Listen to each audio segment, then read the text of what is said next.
salaamaaleykum télévision Futurs Médias sant leen gërëm leen ci àndandoo beeg ñun xibaaru digg bëccëg yi benn waxtu jot na bokk na ci conférence de presse bu procureur bu Tivaouane bi ñu dàq amatul tey jilee moom Serigne Babacar Diop ne nag ñu ngi xaar résultat autopsie Cheikh Kane ak soxnaam ak doomam ba ñu fekkoon ñu faatu ca cité de Baax foofu ca Tivaouane ak rapport scientifique ba mu di mbir moo xamante ni buntu la ngir ñuy waxtaanee ci deewin wala faatin yu ñaaw yi ñu nemmeeku ci réew mi fan yi mujj ku xam-xam màcc ca wàllu woowu lee jàpp ni yenn saa yi àdduna mën naa metti nit ki sëngeem ba def yenn mbir yoo xamante ni da koy rëccu wala leneen. site juste moom jox ab ministre de la justice ngir mu dénne greffier yi ñu formé ci biir système bi ci gaaw nee nañ bu ko deful nag lépp loo xamante ni doon na dox ci tribunaux yi ñoom dinañ ko dakkal ñoom ñi bokk ci site juste boobule ci jamono jooju le magistrature bi fii ci Sénégal nekk ci ay jafe-jafe bëri na ay coow yu yeewu fan yële weesu ak yile loolee lépp Ibou Diouf dinañu ci defal ab jàngat. beneen ponk ci xibaar yi mu di Serigne Mboup moom mi ñaawlu taxawaayu ministre du commerce di Aminata Assome Diatta moom Serigne Mboup mi jiite union chambre de commerce yi nekk fii ci Sénégal jàpp ni jëwriñ mi ñu dénk jënd ak njaay daanaka dafa wane ab parparloo ci mbir mi leen wutalee ak chambre de commerce bu Ndakaaru rawatina ki ko jiite te dossier bi nee na mi ngi ci kanamu yoon. wàllum mbas mi tey jile dinañ ci waxtaan ci kanam tuuti ak nemmeeku bi mooy dafa mel ni ñi feebar dañoo wàññeeku tey jile loolee ay tënk la mbokk yi ne tuuti ñu yaatal ko.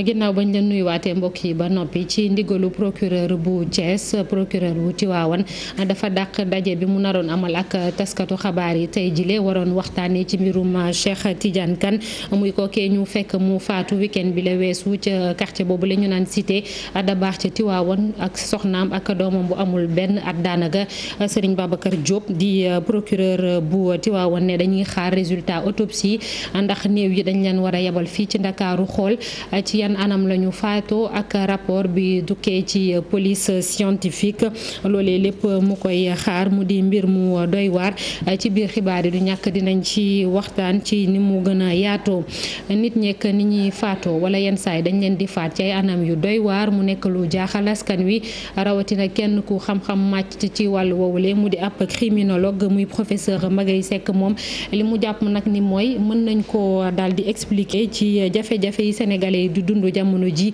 ak Covid bi mu di lu bëri loolee mën naa tax ba nit daal di def loo xamante ni maara day imis yi moom professeur Magaye Seck daal di dénk kàddu yooyu le Ousseynou Diop ak Habib Seck ci ab reportage ca Ndar. jamono ji tàng na lool ci Sénégal nit di ren di xaatit doomam ñuy gis ñoo xamante ni dañuy faat seeni soxna mu mel ne dañu nekk ci guddi gu bët setagul Magaye Seck professeur la ci wàllu criminologie ak sociologie moom ci xalaatam lii lu doy waar la te dafa gën a takkarnaase jamono ji. nit ku yeewu rey jabaram rey doomam ba pare xaru moom ci boppam mbir bu doy waar la. waaye nag ci gis-gisam li ko waral mooy mbas mi ak ni mu yàq yenn kër yi. ëpp nag ci jamono ji ñu toll ni ñàkk gu bare mi ngi ci tiis gu bare mi ngi ci nit ñi jaaxle nañu nit ñu bare jaaxle nañu surtout nag ci xale yi ñi nga xam ne nii toll nañ ci liggéey te mënuñu liggéey. ci gis-gisu professeur Magaye Seck ba tey leneen itam mën na indi jafe-jafe bu nu mel muy li ñu duppee violence émotionnelle maanaam nit nekk ci tiis boo xamante ni kenn du ko xam ba mu mujjee def ñaawteef bu nu mel. ci biir dafa am beneen forme violence bu muy jur bu ñuy wax violence émotionnelle moo di nit ki di naqaru boo xamee ni dina toog sax moom rek di jooy wala dina toog rey boppam rek mooy nekk ci xelam. lan mooy doon nag saafara bi ngir lii mën a dakk ci xalaatu professeur Magaye Seck fokk rek ñu gën a jàppalante suñu diggante waaye itam ñi nga xamante ni dañuy am jafe-jafe bu nu mel ñu leen di taxaw ci xel ak xalaat bu dul loolu fii rek la ñuy mujjee. su fekkee ni yow da ngay souffrir ndax violence politique wala violence économique wala violence psychologique wala violence émotionnelle wala violence physique victime nga boo xamee ni war nga mën a am foo dem pour ñu jàppale la wala ak loo xam ne suñ ko defee xëy na doo àgg ci rey sa bopp wala di rey sa jabar wala di rey sa doom. jamono jii nag li ñu nemmeeku mooy ñoo xamante ni dañuy xaru wala bokk ñuy def naka sudul noonu mu mel ne kon jafe-jafe bi dafa gën a tar mbas mi moo ko waral waa wala déet lu ci mëntam am askan wi moom ñu ngi dund jafe-jafe yu metti ci biir. jërëjëf Ousseynou Diop ñu delluwaat Thiès wala boog Tivaouane sax wax ci jàkkaarloog taskatu xabaar bi procureur bi naroon a am te mu dàq ko moom Serigne Babacar Diop nag ne dañuy xaar résultat autopsie ginnaaw bu ñu yónnee ba noppi néewu Cheikh Kane doomam ak soxnaam te ñu faatu week-end bi la weesu ca quartier boobu lee di cité Dabakh ak rapport police scientifique bi lay xaar dañ ciy déglu Cheikh Kane moom turandoo la ci ki faatu ci micro Cheikh Anta Diop ak Seylatia. boo tey ci suba nag procureur bu Tivaouane moom moo ñu woowoon pour wax ñu fii nga xam ni foofu la situation bi dossier bi toll parce que boobu ba léegi bi xale bi génnee àddina ba léegi waajur yi mbokk yi ñu ngi xaar pour mën leen a denc xam nga nit moom ab jullit bu génnee àddina rek dañuy bëgg jébal ko boromam le plus rapidement possible mais tey nag bi ñu ñëwee fii ci procureur xamal na ne daal mbir mi àgg na foo xam ni fi ñu toll nii daanaka waxam sax bareetu ci ndax mbir mi kilifaam gi nekk Thiès moom moo ko yore donc xëy na moom bëggoon na def déclaration wala lu ñuy demee sax mais du ko mën ndax kilifa gi nekk Thiès daal xamal ni ko ni daal ñu bàyyi mbir mi ba enquête bi jeex donc daal ñu bàyyi enquêteurs yi ñu def seen liggéey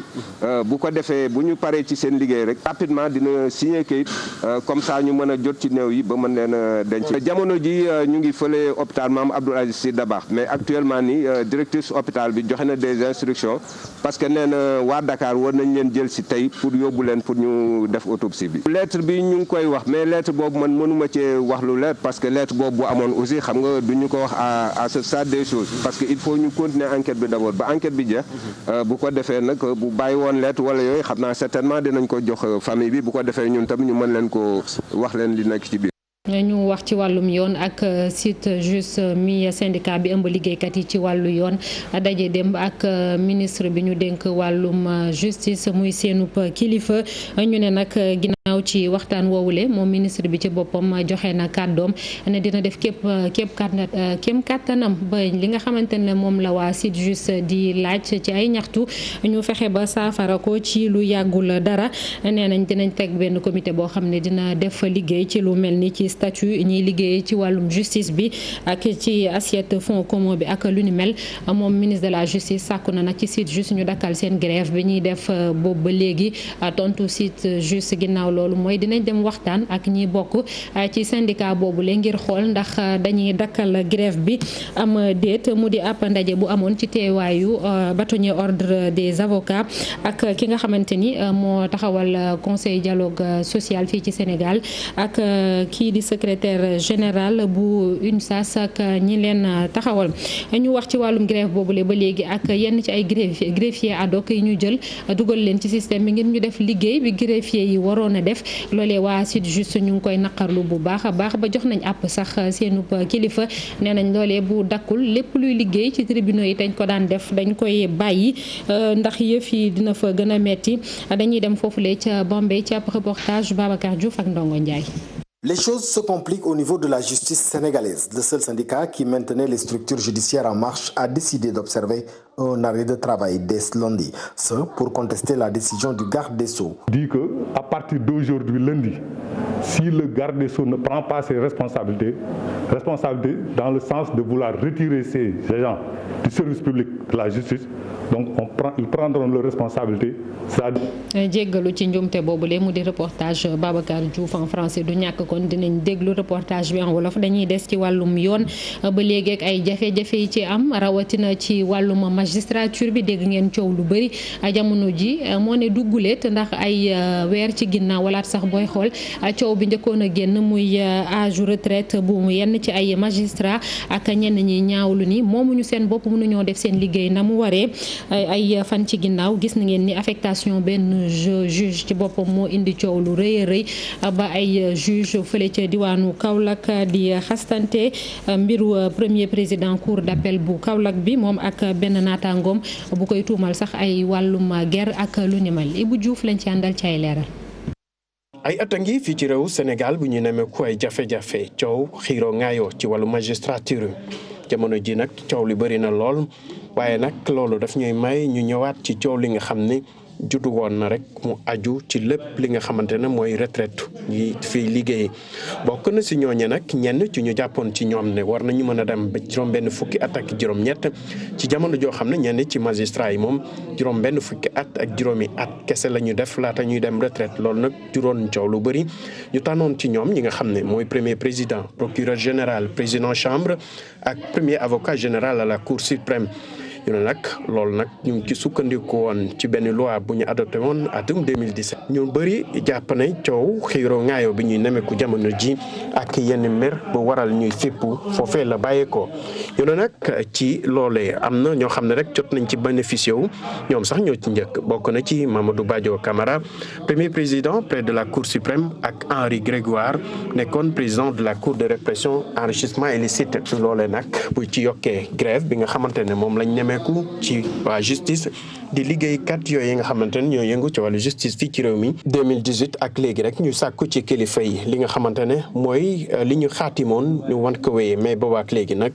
dara sotteegu ci ba taxoon ñu sumb ab grève bu metti boo ci yokkee nag li nga xamante ne mooy xeetu affectation yu ñu nemmeeku ci yenn magistrat yoo xam ne dañ leen yóbbu ci geneen gox gannaaw bañ ko laajulee amoon na coow bu bëri tamit ci biir magistrature bi ci mujjee nag mooy jamono ji la nga xamante ne moo xew fële ca diwaanu Kaolack ak juge Amadou Yaya Dia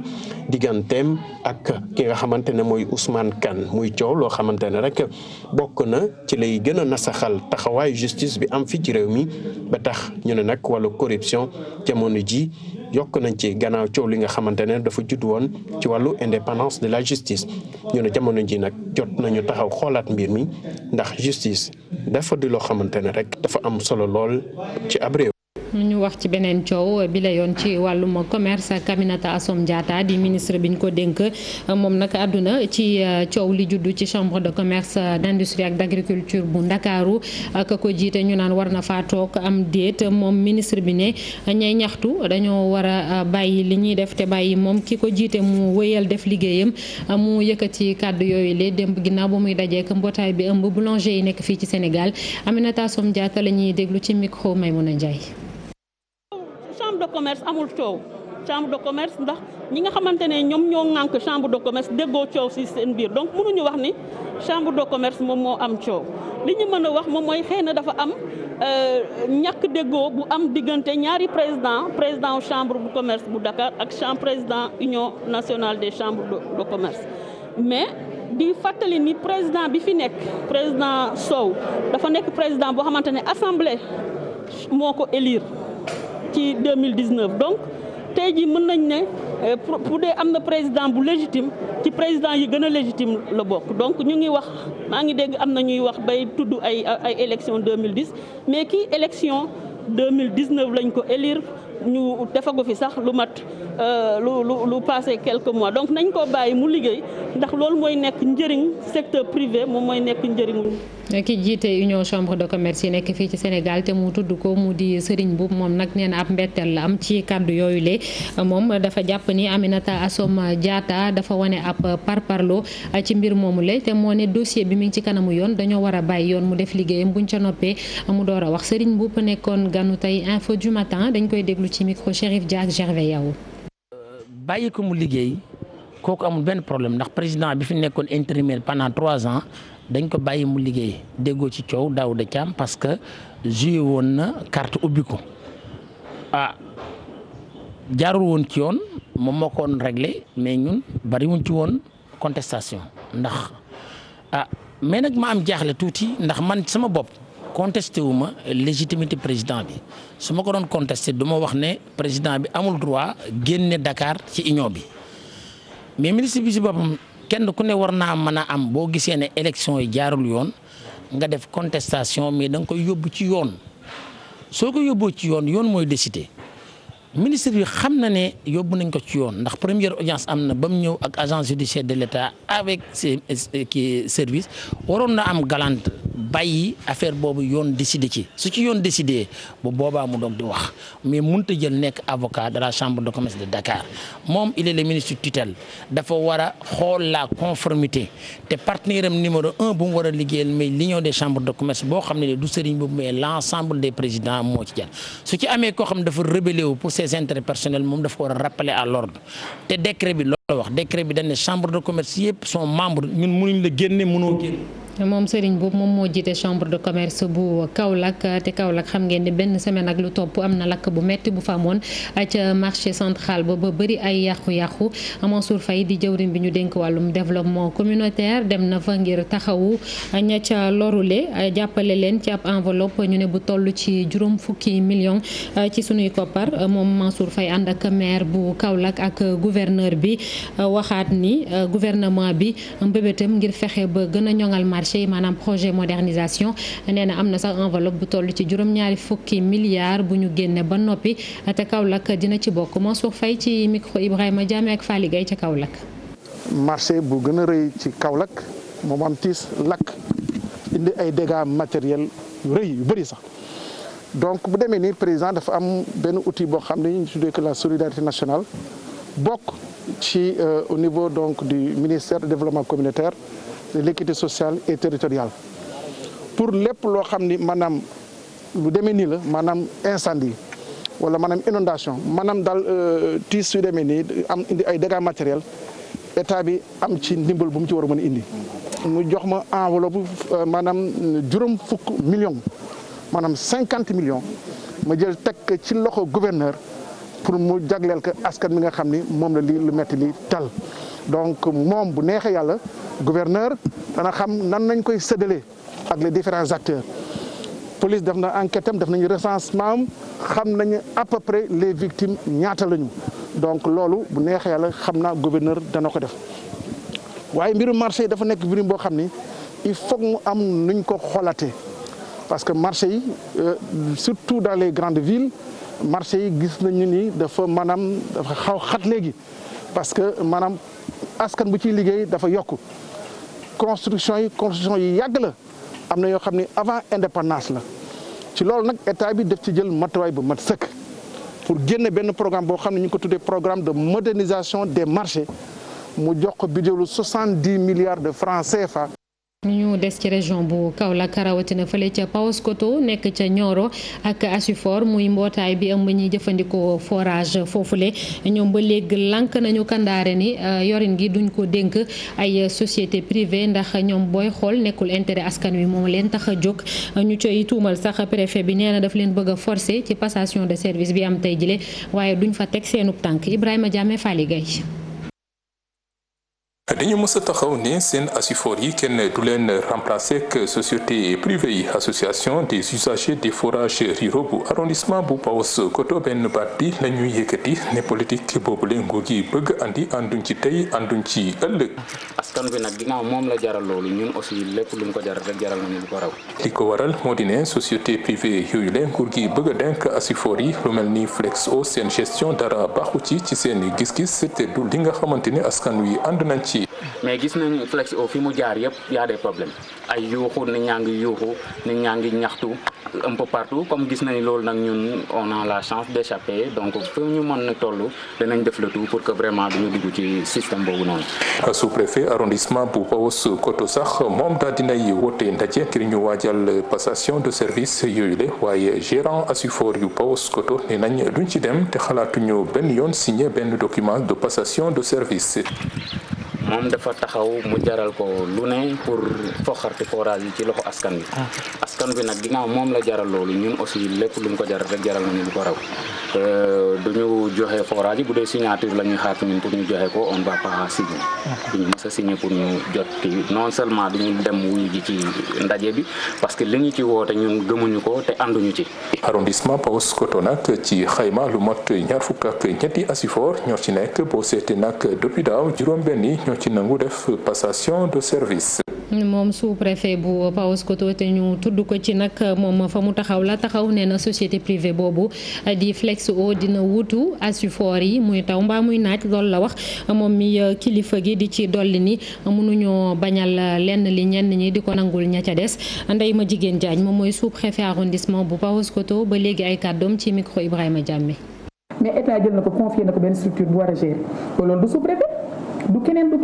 c'est l'état le sous-préfet est là représentant de l'état mais nekkul ne Ndeye ma jigéen Diagne man c'est pas lu privé du Ndeye ma jigéen moo taxaw ne waaw ñëw leen ngeen joxe forage yi parce que léegi Flexo mu ngi nii non mais état dafa confier gestion bi Flexo war a liggéey mais ñu lan moo fi suñu liggéey xanaa nag politique état yi dinañ ko mettre en œuvre au niveau local maanaam dinañ ko doxal léegi nag am na loo xam ne tam yenn na maanaam am na lu yenn maanaam léegi nag na nit ñi apprécier rek mais en tout cas man sama liggéey kenn mënu ma ci xoxatal kenn mënul def loo xam ne dama ébranlé li may wax daal mooy nañ àndandoo ñu liggéey ndax lii intérêt population bi la li ñu def fi amul solo ay presse fii conférence de presse def ay perturbation wax fii wax fële parce que man sama liggéey vraiment dama koy def normalement. woy ci xibaar yi ba léegi wax ci mbas mi ak tolluwaayam tey jile ci talaata gi ci juróom-ñetti téeméer ak fukk ak juróom-benn ci test yi ñu def daanaka la ci ñëw positif néew na boo koy gam-gam léegi liñ doon nemmeeku bés yële weesu ndax tey ñeent fukk ak ñett la ñaar fukk ak juróom-ñeent yi mooy cas contact cas communautaire yi moom fukk ak ñeent lañu ñu ne am na téeméer ak ñaar fukk yu wér ba dem seen kër ñi faatu toll na ci ñaar yeneen détail ci mbas mi ak docteur Ndiaye di directeur de la prévention. ci juróom-ñetti téeméer ak fukk ak juróom-benn test yi ñu def ñeent fukk ak ñett ñoo ci positif yooyu am nañ ci ñaar fukk ak juróom-ñeent yi ñu tuddee cas contact mooy ñi am feebar bi fekk dañoo jaxasoo woon ak ñi yore doomu jàngoro yi am nañ ci fukk ak ñeenti cas li ñu tuddee communautaire mooy ñi nga xam ne jot nañ ci doomu jàngoro ji te xamuñu ku leen ko wàll ñooñu nag seen lim nii la tëddee ci gox yi may waaj a lim Dakar Plateau am na ci ñaar Kolda am ci ñaar Tambacounda ñaar Thiès ñaar Ziguinchor ñaar Guédiawaye am ci benn Kédougou am ci benn Xombol am benn ak Tivaouane am ci benn téeméer ak ñaar fukk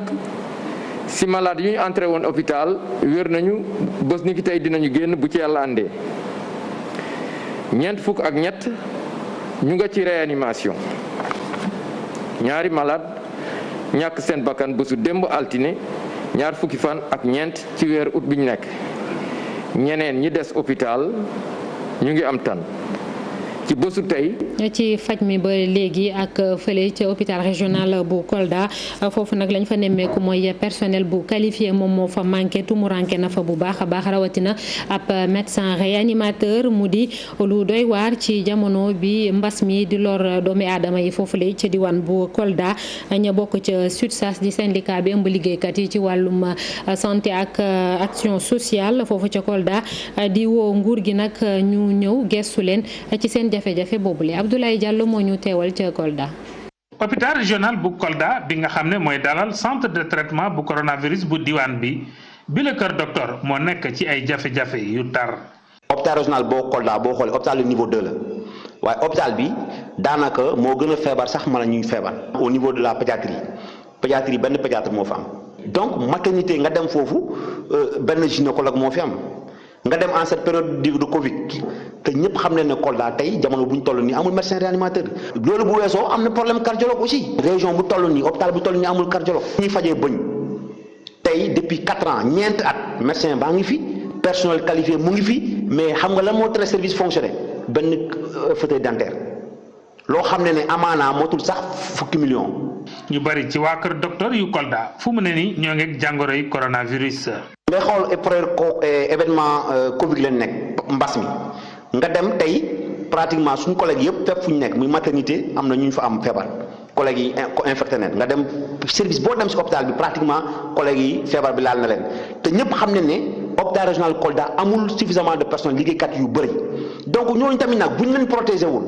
ba ñooñu amaanaa feebar bi dal leen nan ñooy liggéey seen place. moo leen waral ñuy ñaxtu ci nguur gi ndax aji wopp yu Kolda mën a faju ci anam yi gën. loolu tax ñu woo gouvernement bi ñu woo les autorités sanitaires ñu jël problème hôpital régional bi à bras le corps pour régler problème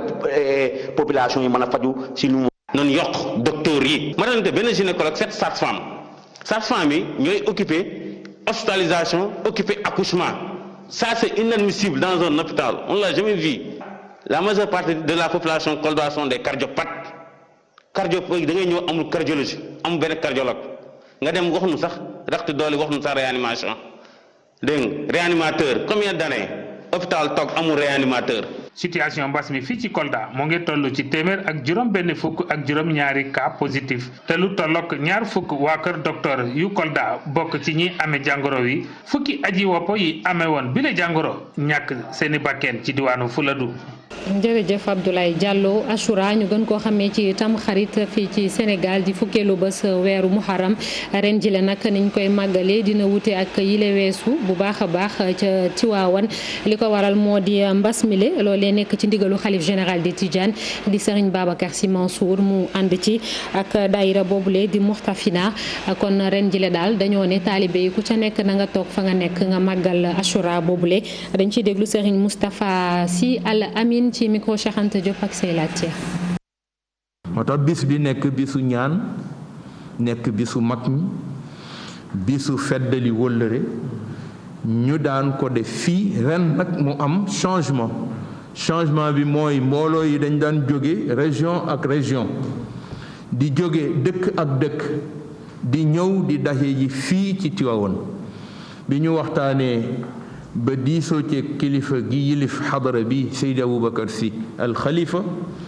mu ni kon nag ànd na ci ñu def ko ci anam te mooy kenn ku ne fa nga dëkk nga fexe ba organiser fa journée de prière mu di bisu ñaan boo xamante ni bis bi moom la doonoon naka jëkk waaye nag ñu gën a insister ci njaboot yi delluwaat tàllal seen loxo jëme ko ci seen boroom ñaan yàlla mu soppil nu jamono ak lu jamono indi ba ca njëkk mooy feebar bi ñu ngi am yaakaar ni njaboot yi aju ci réew mi ñu ngi am conscience ci xam ni réew bu yeggee fii feebar toll nii lëmbe àdduna te yàlla defal ci sax chance sunu réew war nañu delluwaat nun ñëpp natt sunu responsabilité ci biir feebar bi ci njëkk mooy ñu topp mesure barrière yi nga xamante ni moom la docteur yi digle topp seeni tegtal wax dëgg yàlla du toskare ci ab jullit yoon la jaadu na te it dafay participer ci sàmm kaaraangeem te sàmm sa kaaraange nag mu ngi bokk ci waslu àq ci sa bopp. jërëjëf mbokk yi dañuy woy ci ponk bu mujj ci xibaar yi mu di li yëglekaay yi xëyee tey jilee dañ ci ànd ak El Hadj Assane Gueye.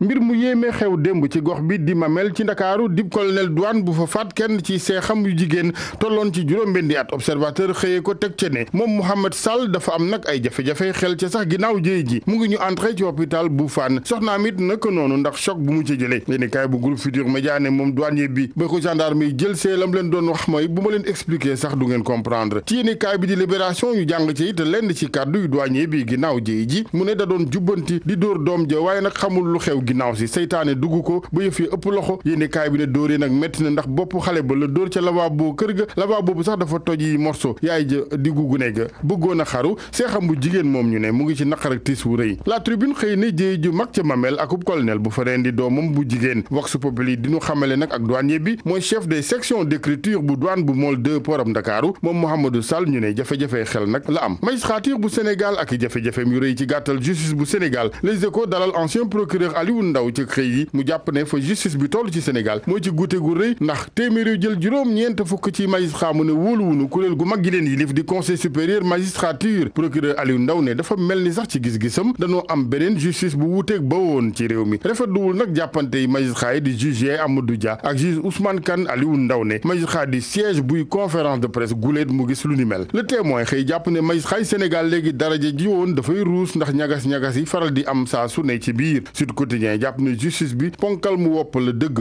ak coowal magistrat yeeg mbiri grâce présidentielle. Enquête xëye gëstuy ci li lalu nag ci suuf xare bi ci biir magistrat yi kenn ci ñoom magistrat yi ci yéenekaay bi di leen dénku ne moo ne yëf yi nag du lu bette lu ñu mënoon sóoraale la yooyee réeroo yéenekaay bi jàpp ne lépp nag nepp xaajaloo loi bi ci wàllu alatrat gi moo ko waral yokkal ñee bañ a des ca sax seen biir da ca am kumba am ndey ak kumba amul ndey ci lu laluwul sax ci at dañuy des ak justice bu Sénégal ak diggante bu ñagas bi di bu ministre Malick Sall ak waa SYTJUST Sud Quotidien ne moom jëwriñ ji nag dafa mel ni ma nga yàbbis lëf ca la mu sexoon wàllu wér-gu-yaram observateur xëy dalal directrice de la santé Sokhna Ndiaye wàllu garab ga bawoo Madagascar di Covid organique bi mu ne boobee produit ña nga ca gëstu yi ca def nañu ci ay jéego ba mu jaar fa mu war a jaar yépp ba nu soppar ñi ko doomi garab waaye nag joxagunu ko benn malade fi nu toll mooy ci coppar ñi gi xool ndax du ànd ak posenam déet ak it gëstuy mottali yu jëm ci xool ci ban degré la mën a rey virus laata ñu koy jox ak nit ba fii ñu toll mu ne test yi ñu ngi ko def ci jinax garab yi cosaani Sénégal it am na ca yu nu jël ciy gëstu ci kàdduy docteur Marie Khemesse Ngom Ndiaye lu ci mel ni bi ñu duppee lion vert te mu amit artémisia ca biir coronavirus bi nag di law ci réew mi docteur Marie Khemesse ne li ko waral bokk na ci ñàkk wàccoog dogali fagaru yi ñàkk gëm gi ak it boddi gi nuy boddi ñenn ci amee jàngoro ji ca nag jàngoro ju amul ñàkk amul garab moytu rek ak geste barrière yi mooy li ca war beneen jàngoro di pandémie di bu dal Sénégal ci wàllum suuf waral le quotidien ne pandémie foncière ci réew mi ak juróom-ñetti téeméeri hectares yoo xamante ni coowa ca law di contentieux xayma la tukkee ci directeur bu ONG Action Aid Zakaria Sambaxe yéene kaay bi cadre de réflexion et d'action ci wàllum suuf ci Sénégal di sàkku ñu amal yeesal yu xóot ñeel yorinu suuf ci réew mi ginnaaw réeroo yu bari yi nu fi nemiku